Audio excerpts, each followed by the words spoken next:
Hi, good morning, good afternoon, good evening, from wherever you're watching us from. My name is Martha Wanjiro Samuels. Many of my Kenyan people know me as Mama Abby because that's who I am. Today I come looking at you, talking to you with a concern over my head, in my heart, and really turning my stomach upside down. We are talking about a story that should shake us to our core, to be honest. It should shake us to our core. This is the story of Mo, a young woman whose life was torn apart by a teacher she trusted, Mr. Peter Ayiro. It's not a story, not just the abuse. It's a story not just the abuse, but about a system that failed her at every turn. Now, I know you have all probably read comments here and there about this story, but I would like to take us a little bit back to 2010 when we inaugurated our constitution. In Kenya, our constitution guarantees that every child has to be protected from violence, from abuse. Article 53 is clear that every child has a right to be safe, to be free from all forms of abuse, from neglect, and from exploitation. Further, the Children's Act of 2013 reinforces this by mandating that abuse be reported and promptly acted upon. No exceptions. And there are provisions for that. Now, I read the first part of Mo's story, and every turn of it made me sick. Every turn of it made me sick. Mo's story shows us the devastating consequences when those protections are not upheld. Now, I'd like to just read for us excerpts of the 2010 Constitution when it comes to children's rights, and also excerpts of the Children Act of 2013.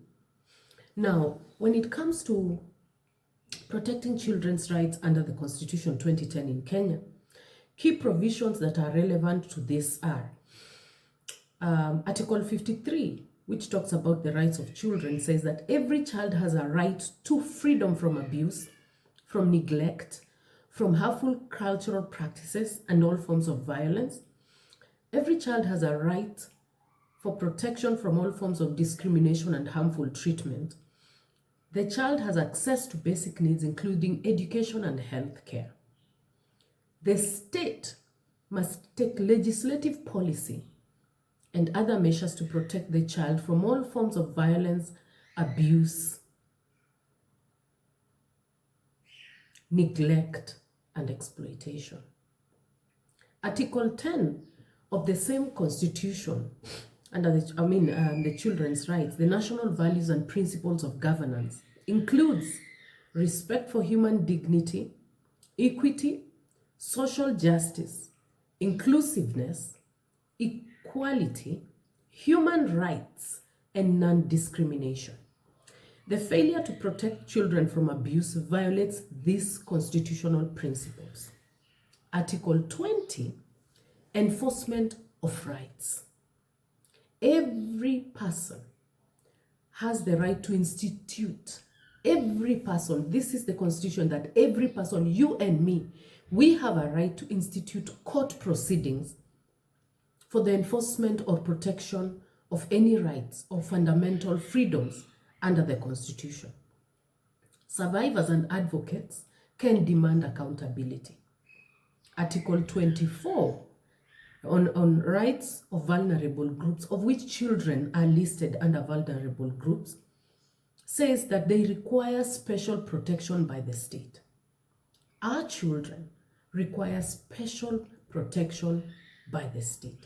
Now, In this first part of the 2010 Constitution and Article 53 under the rights of children, when I read Mo's story and what has been going on in Alliance Girls, specifically for this case, there was very many failures along the way. I went to a boarding school in Kenya. I went to school in Kaimosi Girls High School, for those who know where Kaimosi Girls High School is. And I will tell you, without fear of any contradiction, that the principal would sniff bad behavior a mile away. That if by any chance, say, for example, she used to bring us bananas or avocados on Sunday for dinner in the evening. And she would bring those before we go for dinner.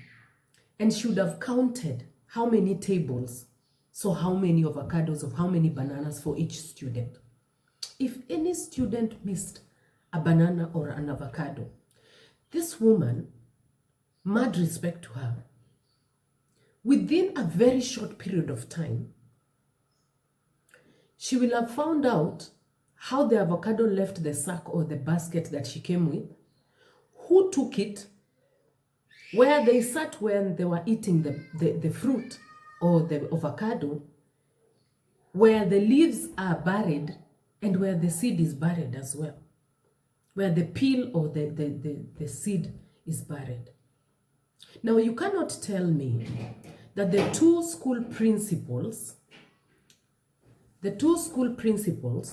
of Alliance Girls High School failed to notice that there was something amiss about this human being, Mr. Peter Ayiro. I'm ashamed to call you a mister, because to me, you are just an animal. Any form of a human being that preys on children has no right standing, should not be regarded as a human being. You're an animal, sir. I've spoken to some people who knew Mr. Peter Ayiro from way back. He's a son among four from his father, who was a pastor of Crisco Fellowship Church in Kibera. And from what I recollected is that that guy was so snobbish, especially to the communities that came around, like from the people who were looking like less privileged. You know, there was a level of classism in his head, and he respected you based off of where you come from. His siblings got married, da-da-da-da-da. He wasn't. He got married at 40. And again, I have read, I don't know how true this is, but I understand that his wife is a former Alliance Girls student. Whether they fell in love genuinely, or whether he groomed her from when she was a student, I don't know. But all I'm saying is that 1 + 1, the math ain't mathing. Anyway, let me come back to what I was talking about. I was saying the school principals in this school, and I read that they were asked to comment on the investigative piece, and they said they are retired. They cannot comment. Now, if the 2010 Constitution is anything to go by, if this is anything to go by, then it binds them. They had a responsibility to report child abuse. Even if they did not want to ruin their reputation with this individual, whatever relationship they had a responsibility to actually report, even go to the children's office and say, report anonymous, and say, you know what, I do not want to be mentioned, but I would like you to come and investigate.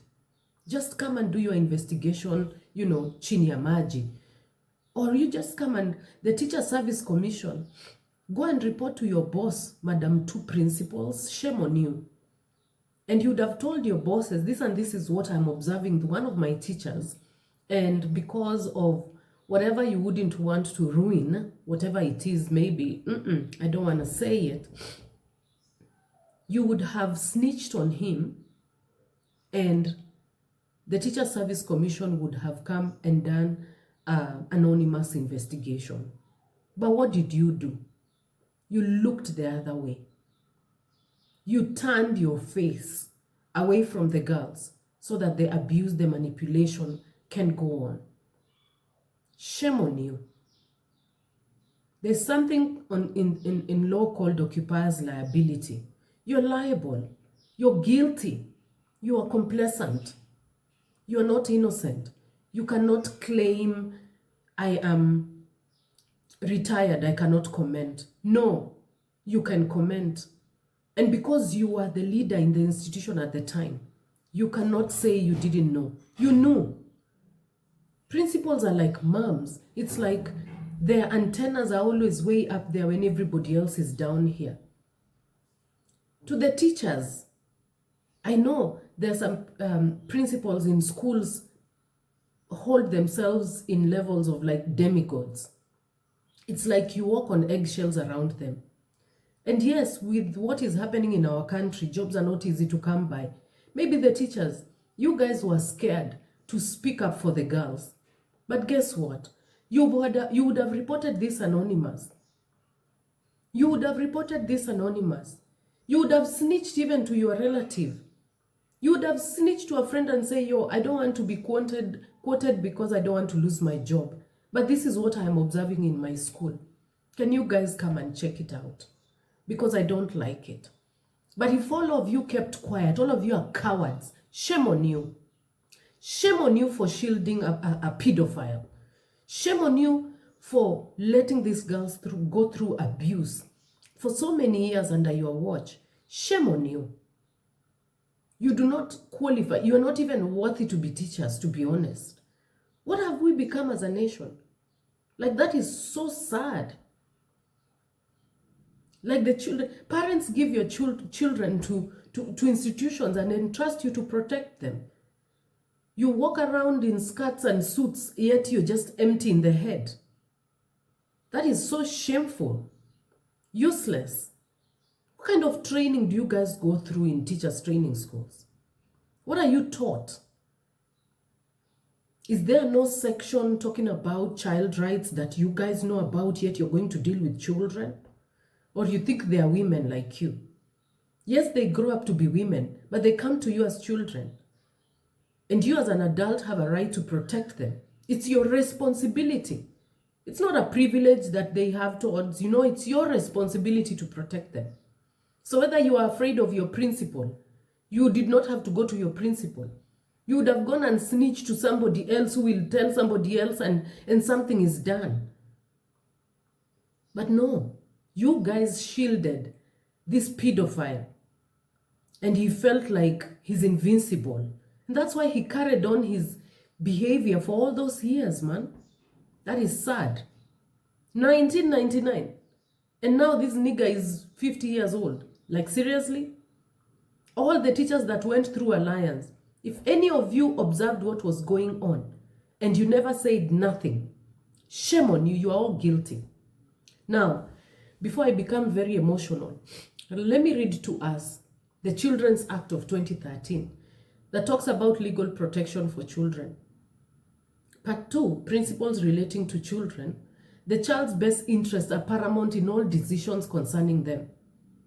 Former teachers and current teachers of Alliance Girls High School, listen, I'm schooling you. I'm not a teacher, but I'm schooling you. That the child's best interest is paramount in all decisions concerning them. Protection against physical, sexual, psychological, or emotional abuse. Section 18 talks about the protection from harm. Children have a right to be protected from maltreatment, from neglect, from abuse, and degradation. You guys watched all that happen. And to parents, protection from harm also requires parents, guardians, and institutions, including that school, to protect children from harm. So parents, you also failed. The many times that your children came home for holidays, did you ever have conversations with them? Did you ask them really what was going on in school? Do you have open conversations with your children to know what is really going on? Are you really interested in how they are growing up emotionally? Or yours is just to pay school fees and complain of how the cost of living is high? The cost of living is gonna keep going high. Since I was a kid, it keeps growing high. Now I'm a parent, it keeps growing high. That's not a conversation I should keep having with my child. They didn't ask to come into this world. I brought them willingly or otherwise, depending on who is talking about it.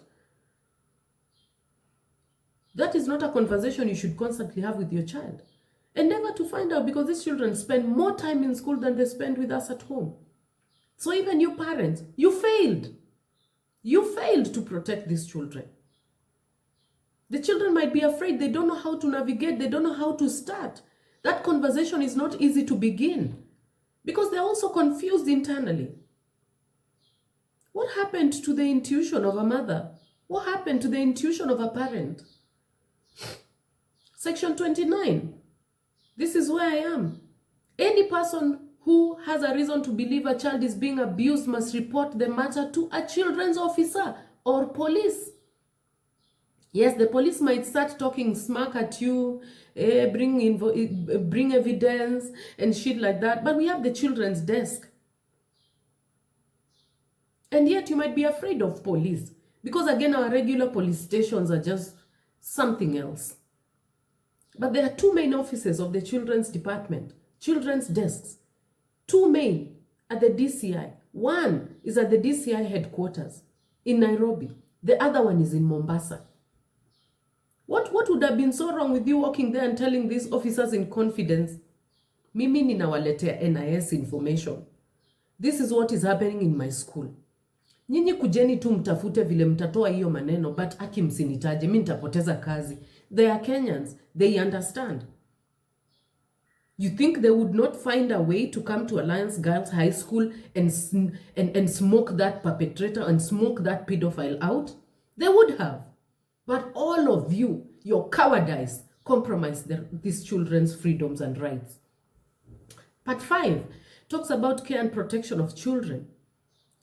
And it says, establish procedures for the removal of a child from a harmful environment.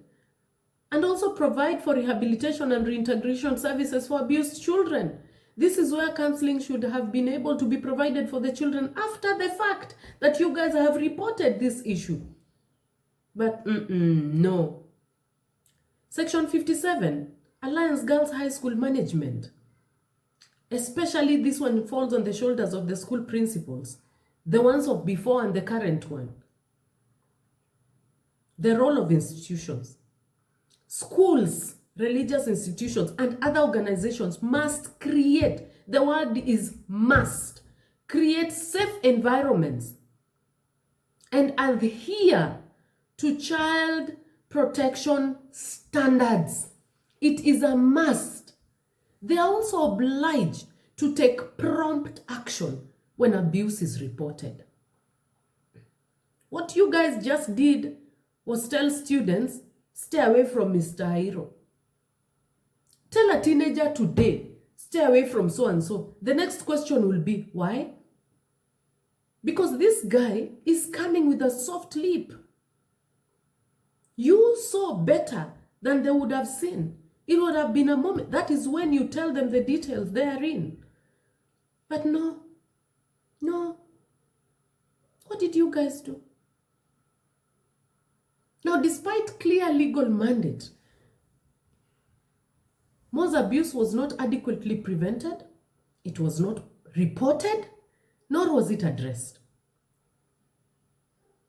That is sad. The former principals who shielded this perpetrator, they violated their duty to protect. Sorry, but not sorry.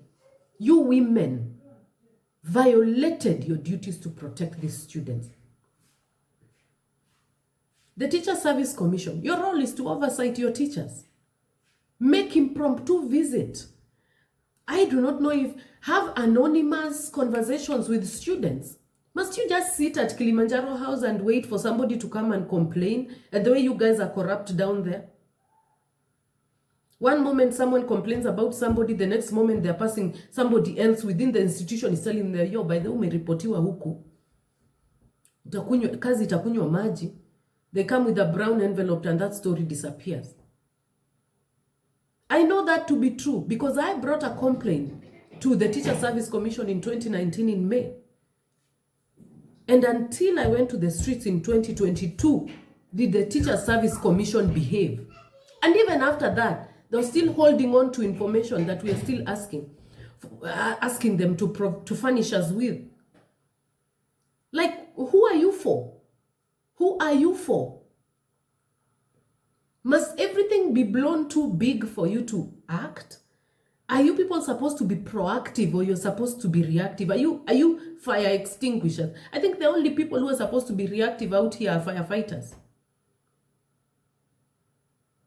Even though they have a role for maintenance and checking to make sure things are working okay.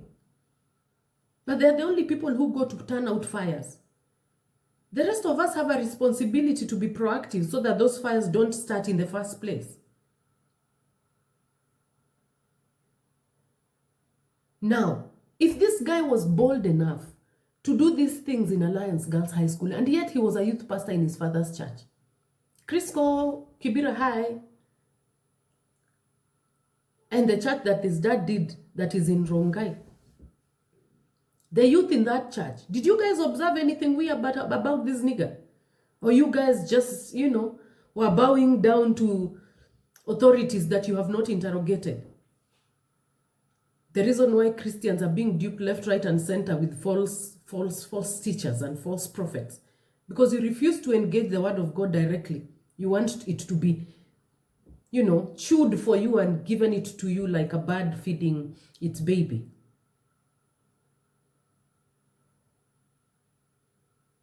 It is disappointing that this is what our society has become, to be honest.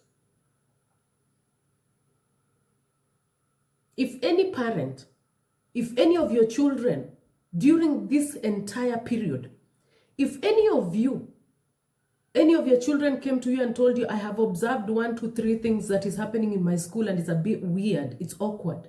If any of you had any knowledge of what Peter Ayiro was doing and you did not do nothing about it, remember, the Constitution 2010 gives us a right as citizens of this country to start a court proceeding. Okay, let's say you don't even want to go that way. You could have gone to that children's desk and said, you know what, my child has snitched this to me. This is what is happening in her school. She's concerned, but I don't want you guys to name my child. Please find a way how you guys can just go and investigate what's going on in there. And you would have found some information. Because not everything needs to be named. Children have to be protected. That's part of it. Being anonymous is part of protecting a child. But nah, you guys kept quiet because it's not happening to my child. You tell your child, you be careful, stay away from that man, don't do. But how about the others? These are the same people who are going, sadly enough, probably you have a son. And your son ends up falling in love in campus with the same students that was being sexually and psychologically and spiritually manipulated and abused by their teacher. Your child has just inherited a problem, which you would have fixed.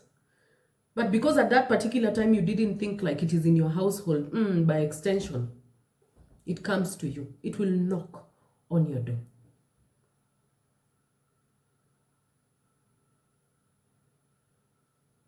To the parents, alumni, and community of Alliance Girls High School, and I know this is rampant throughout our country. Alliance Girls High School is not a unique situation, but it's something. It's a situation. It's an example that has come out in the limelight, and we have to talk about it.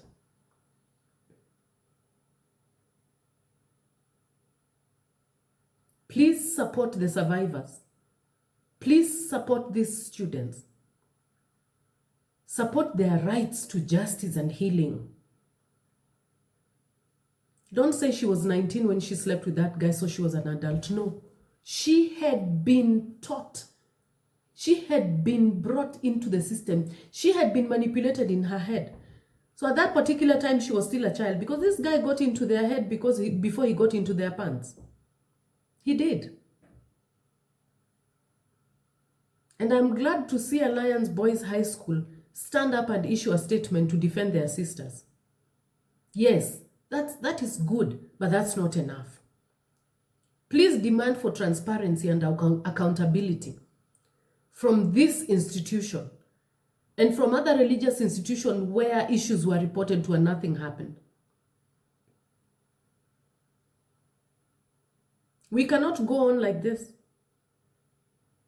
The Teacher Service Commission, can you stop sitting at Kilimanjaro House and start moving around the country to your schools?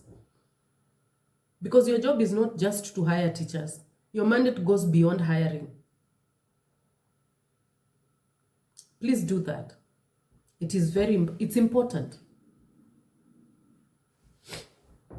The Constitution 2010 and the Children's Act of 2013 provide robust protection for children's rights to safety, to dignity, to justice.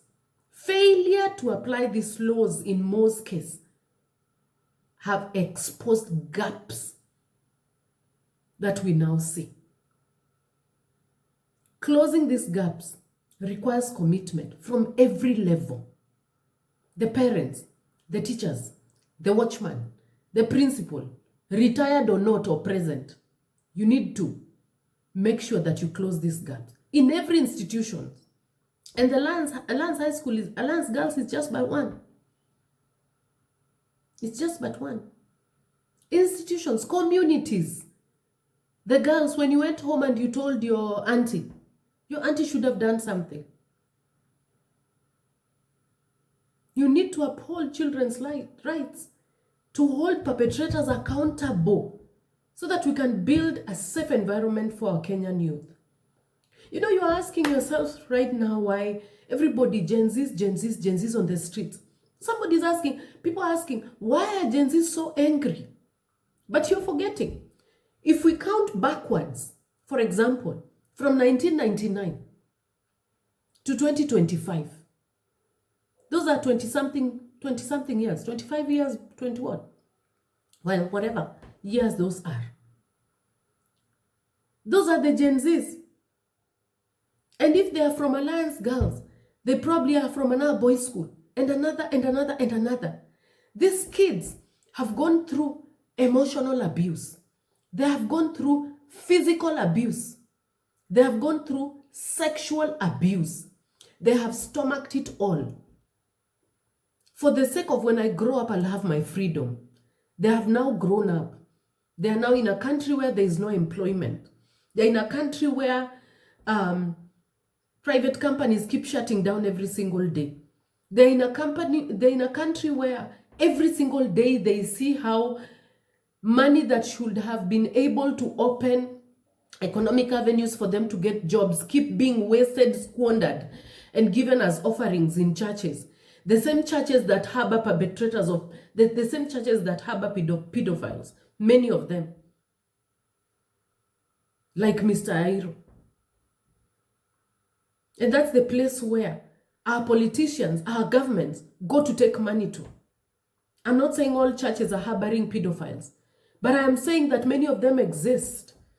I can give examples from my own experience. My own experience. And when you see our president, for example, going to give money in these institutions, what do you think these people are feeling? You think it is easy for a young man to come and say, my high school teacher had carnal knowledge with me? You think it's easy? Or you think Gen Zs are they're just too easy people to deal with, that they can talk about anything? No, these are things that cut your heart, break your heart into pieces, pierce through your soul. And you're trying to look for an escape. And then you get to adulthood and you realize, oh, shooks, I'm trapped. So when you see all these Gen Zs coming out of the streets in anger, ask yourself, where is it generating from? Maybe some of it is coming from being in institutions like Alliance Girls High School, amongst many. Some of them, maybe their experiences come from being in institutions of higher education, in boarding schools, where they are handled like they have no rights. like they are less human beings, like they are children of a lesser God, and still treated or forced into silence under religion. It is sad. And I'm not just talking about Christianity. Man, it cuts across all these religions you see across screaming in our faces. Ask yourself where this anger is coming from. Because in my opinion, I feel that this anger is bottled. It's beyond economic. And if there is anything that can liberate a human being, especially when you have come through strife, is economic freedom. Now you have endured all this abuse, and then you get to your young adulthood, and you have nothing to write home about. You cannot even afford credit. You cannot even afford, you want to get a job, you want to get some meaning to life. You're looking for the meaning of life, but you still can't get it because it looks like everything keeps closing in on you. What do these people stand to lose? They've been violated physically. They've been violated spiritually. They've been violated psychologically. They've been violated sexually. And now they are violated economically. Would you think they have anything to lose, seriously? As a community, as a nation, we have a lot of work to do. I'm glad this has come out because then it exposes what our community is like. I have seen a lot ever since this story came out. Yo, guys, the things that are happening in our schools, and not just high schools, it's primary schools, it's children's homes, aka schools, it's madrasas, it's everywhere, my people. Sexual predators are being shielded by institutions, and these children are forced to silence because they are being helped, or because they are helpless, they are in schools, they can't do nothing. Where are you going without an education? I'm educating you, so take it. This is painful, but I pray as a society that we would be woke enough to respect the rights of our children, to respect the Constitution of Kenya on matters, children and human rights, and also the Children's Act of 2013. I beg our institutions, especially investigative arm, this is not something to let go. To the parents of Alliance Girls High School currently, talk to your children. And please, we want to see massive lawsuits going into the courts. Somebody has to go to prison, and he's not the only one. There are many. If we are talking about draining the swamp, this is part of draining the swamp. Thank you for listening to my rant. I hope we do something about it beyond tweeting and commenting on social media posts and blogs. I pray we have the courage enough to refuse and to say enough is enough. Because the truth of the matter is, the very fabric of our society, the Kenya we are fighting for right now, our children are being destroyed behind us. And this is where we are going to end up. We are going to raise a broken generation that will not be able to steer our country forward when their time comes. Let's fix it. Let us go back and evaluate. Where did we start being so complacent? The laxity, the failure of parents to speak to our children. Can we go back to having family gatherings around the dinner table and talk about issues? It doesn't have to be on the dinner table, it can be on the dinner mat. All classes respected. Can we go back to that? Can we be a society that shouts at the top of our voices when you see evil amongst us? Can we stop looking away and saying it has not affected me, because eventually it will come around you? It could be you have ignored that student who is going through that. They end up being your child's friend and they influence them. Or they end up being your child's spouse. And if not, they end up being your child's boss or employee. You're still You're doomed if you do, you're doomed if you don't. So the best thing to do is actually to do. My name is Wanjiru Samuels. Whew. This is Unfiltered Voices. Thank you.